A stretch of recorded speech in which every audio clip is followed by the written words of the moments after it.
The playoffs are here, and you can predict the action all the way to the finals with FanDuel Predicts. Predict the spread, the total points, and even the game-winning moments that make the playoffs. Sign up and get a $25 bonus with FanDuel Predicts. Offered by FanDuel Prediction Markets, LLC, a registered futures commission merchant. 18-plus bonus is non-withdrawable and expires 7 days after receipt. Trading derivatives involves significant risk and may not be suitable for all investors. Manage your activity with their consumer protection tools. Restrictions apply. See terms at FanDuel.com/predicts/bonus-offer-terms.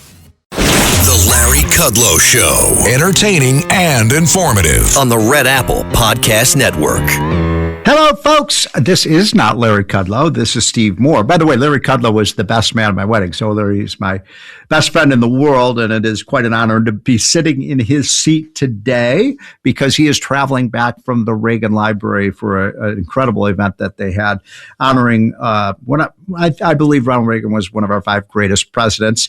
But now we are joined by 2 of the superstars in politics. Whenever I have a question about a political race or what's going on politically, I turn to Roger Stone and I turn to John McLaughlin. John McLaughlin, obviously, you know, is one of the top pollsters in America. Gentlemen, thanks for joining.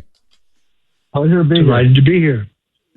All right. So I just said that Ronald Reagan was one of our 5 greatest presidents. Roger, what do you think? There's no question about that. He changed the entire trajectory of our foreign policy. The policy of containment, the idea that we just had to coexist with a growingly strong Russia and China was completely rejected by Reagan. Reagan went back to the peace through strength policies of Dwight Eisenhower, rather than the let's go around the world looking for wars that we have no interest in getting involved in. The neoconism of the Bushes, the Clintons, the Obamas, and, of course, Joe Biden. So I agree with your assessment. Reagan is among the greatest. I'm proud to say I was with him in 76 when we challenged Gerald Ford. It's a dwindling number of staffers. So many of them have passed on. It's now a well, Roger, one of the reasons you're one of my heroes is you were early on with Reagan, and you were very, very early on with another guy named Donald Trump, right?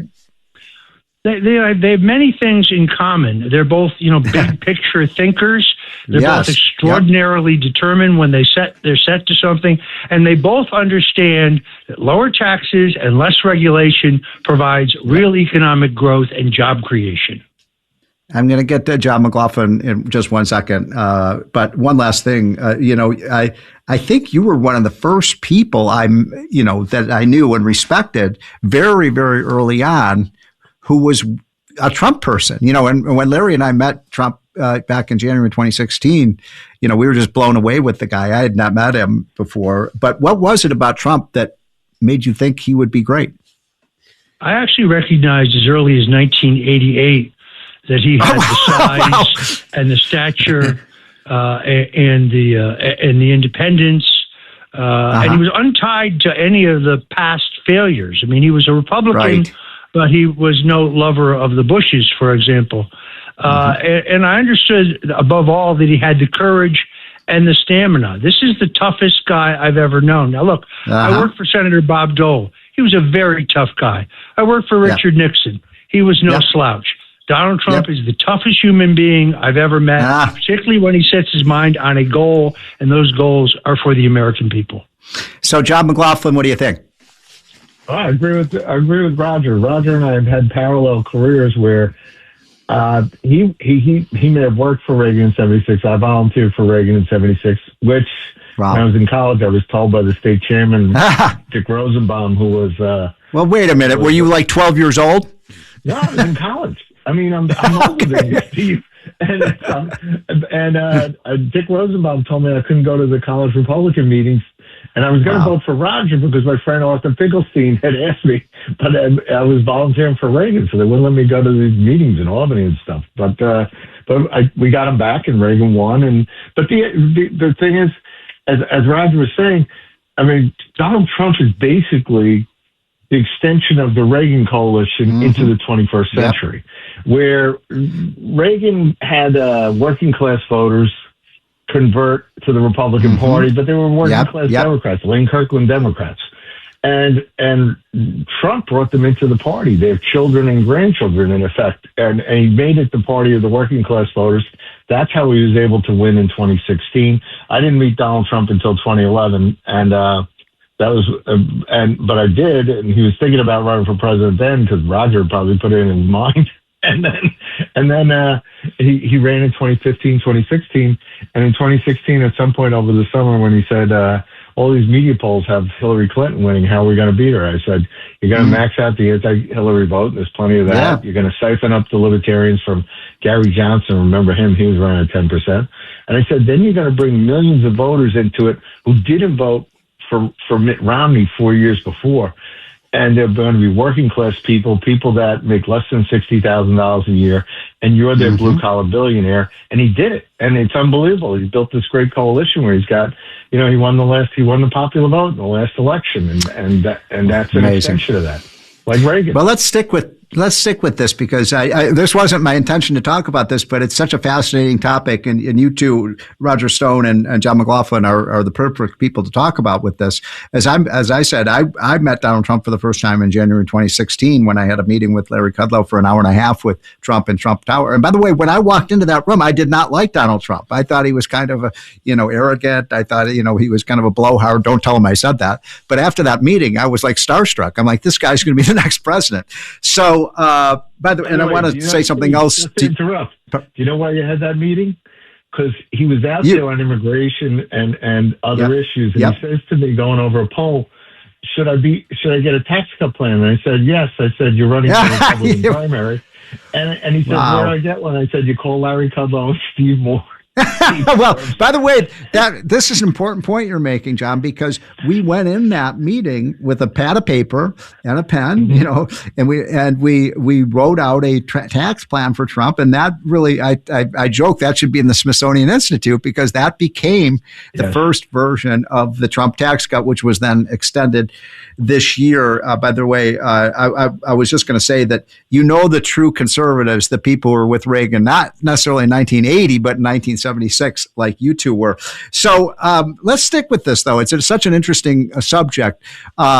Reagan and Trump, I agree, they bookended one of the great periods of economic prosperity ever, but stylistically, they're different. And Trump's sort of in your face. You listen to Reagan's, I love to watch Reagan's old speeches. He wasn't so in your face.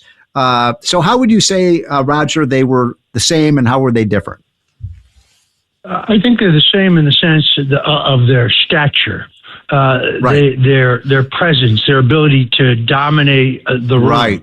Yes. I totally agree. Their willingness to fly in the face of conventional wisdom. You'll remember that when Ronald Reagan proposed cutting taxes at 30% a year for 3 years, George Bush called it voodoo economics. Right. I do remember that. He was wrong. And the country club, the Republican Party, as the party of the country clubs, Wall Street, and the financial elite, those days are over, and we are never going back. We are, thanks to Ronald Reagan, actually, if you look at it, Doug Schoen has written a great book about this, actually because of Richard Nixon, who's the first one who brings blue-collar ethnic Catholics and white Southerners into the Republican coalition. Reagan builds that out. Trump reassembles that coalition to be successfully elected in 2016. John? Oh, no, Roger's exactly right. And what's different, I'll tell you, but by the way, just more history. I went to work for Arthur Finkelstein, who was one of Reagan's pollsters. Oh, I remember Arthur. and it was after Roger had left Arthur's firm because he needed somebody to fill Roger's shoes, but it didn't quite work out. I mean, I stayed longer than Roger stayed. But the thing was, I used to go see Mike Deaver with Finkelstein. I was his young guy, and it was great. So I got to see all the Reagan polls and who he was and everything. He was perfect for his time. You could give Reagan a 30-second endorsement script. He would film it in 1 second. And he look at the camera. Well, he was Hollywood, right? Yes, he was Hollywood. But times have changed. And when you look at it, I worked for Arnold. When Arnold won the recall, he was an action type of figure. When Donald Trump decided he was going to run for president, he had the highest rated reality TV show in history. Right. And he gave that up. but we were in a reality TV age. And now you're looking at a reality TV president who can basically, not just TV, but a reality president. He can multitask. He can handle Iran on 1 second. The next minute he's traveling to the Midwest or someplace, or Rockland County, to do a political rally. At the same time, he can, take on the Democrats on economic issues. But he's it's all in the moment. And he, we're in a 21st century that demands it. And he's the leader that's capable of doing it. So the style is tailored for the place where we are right now in the 21st century. Roger, one thing I think is very interesting about these two presidents is that, when Laffer and I and Larry go see President Trump, and we do that, several times a year, Trump is fascinated with Reagan. He spends the whole meeting talking, why did Reagan do this? Why did he do that? I think Trump wants to be greater than Reagan, which is a good aspiration, but he's fascinated with Reagan, Trump. Well, both Donald Trump and his father, Fred Trump, were on Reagan's finance committee. It was lonely in New York. I did not know that. I did not know that. In 1980. Yeah. Absolutely true. It was very lonely in New York in 1980. The Republican establishment was for George Bush. The ones that weren't for George Bush were for John Connally. That's when I first met Donald Trump in 1979, when I went to pitch him on joining our finance committee. He asked me 100 questions. And then at the end, he said, well, you know what? Your guy's going to win. And I said, why do you say that? Wow. He said, because he has the look. You see, we're in the television age, Trump said to me. Your man has the look. Now, Trump said, I have the look, but I'm not interested in being president. And I thought to myself, are you serious? He really said that? Yes, he truly said that. That sounds like Donald Trump. Look, I tried to get him to run in 2000. He was very good friends with Ross Perot. Ross Perot kept urging him to consider running as the Reform Party candidate. Under the old campaign finance laws, the Reform Party candidate got an immediate $38 million check. You know what Donald Trump thinks of free money. So we did consider that. We looked at it very seriously. But President Trump, then Donald Trump, decided that in the end he would only probably inadvertently elect Al Gore, something he did not want to do. The time was not right. By 2016... the time was right, meaning the American people no longer trusted any of the institutions, not the media, not Congress, neither party. The time was exactly right for an outsider like Donald Trump. We got to take a quick break. We're having a lot of fun with Roger Stone and John McLaughlin, two of the best in the business of politics. Guys, if you could hold over, I'd love to continue this conversation. This is the Larry Kudlow Show. I'm in for Larry, Steve Moore, and we will be right back. The Larry Kudlow Show on the Red Apple Podcast Network.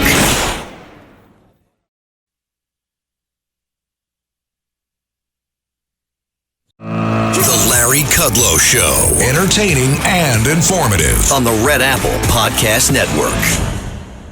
We're back, folks. This is not Larry Kudlow. This is Steve Moore. I am honored to be sitting in Larry's seat today because Larry's coming back from the Reagan Library where they had a big event yesterday. So I'm talking to Roger Stone and John McLaughlin, two of the smartest guys I know in politics in these United States. And we were having if you're just joining, we were having a fascinating conversation about Reagan and Trump. And I wanted to, if I could stick with this, because I just find I'm learning a lot from you guys. And I guess this one is, let's start with John McLaughlin on this one. The other politician who I've been able to meet over the last, my 45-year career in politics, who I would say rises above the rest and is in that category with Trump and Reagan, is Bill Clinton. And Bill Clinton, I knew Bill Clinton. He's a very likable guy. I hate the word charisma, but he has a lot of it. And I bring that up, gentlemen, and I want both your views on this because, they would laugh Bill Clinton out of the party today. I mean, he was a genuine sort of middle of the road, common sense Democrat. When I came to Washington in the 80s, you did have common sense Democrats. John McLaughlin, what has happened to this crazy party where the spokesmen for the party are now Bernie Sanders, AOC, Elizabeth Warren, these crazies? What happened to the party? Well, it's Trump derangement syndrome. I mean, is it? Bill Clinton got elected back by a plurality. And Roger points out Ross Perot took the in 92 took the difference. He took the votes. Otherwise, that was a part of the Reagan-Bush coalition that existed. That got split. Those independents and tax cut out. So he got elected, and I ended up working for Steve Forbes in 96 because I didn't think Bob Dole was a great leader and he was great in the Senate, but I didn't think he could beat Bill Clinton. And Clinton moderated because our other friend, Dick Morris, he really did. Yeah. So he signed off with Newt Gingrich on workfare. He did other things that tax cuts, balanced budgets. Yeah. Yes. Because he was afraid, he didn't want to lose. He'd lost before as governor of Arkansas. And so he stopped listening to Hillary. And but then, Hillary got her chance to run, and the country said, no, we don't want that. That's over with. Right. And Trump he won an electoral victory that year. But, 2020, I had my doubts. I don't know about Roger, but it's like that election, I think we're 3-0. But the 2024, Trump put together this great coalition, this popular vote, swept the battleground states, where it was adding the working class voters, where basically the caddies are running the country club now. And Clinton had a way about himself that he could get along with people. But now the Democrat Party, the more successful Trump is, the crazier they get. You get the Platners, the Tallaricos, Mondami in New York City, who won't march in the Israel Day parade tomorrow. I mean, this is, you have really radical Democrats. And if we don't get the Trump voters out this year, those 77 million that voted for Trump, if they stay home, that's who's going to be in charge. They'll win elections, and it'll be really scary for the country. So, Roger, what is your explanation for the left-wing takeover of the Democratic Party? Because, by the way, I'm not a rah-rah Republican. I always say both parties sometimes are responsible for these problems we have in this country. But I don't know. It really makes me very nervous about how crazy the Democrats have become.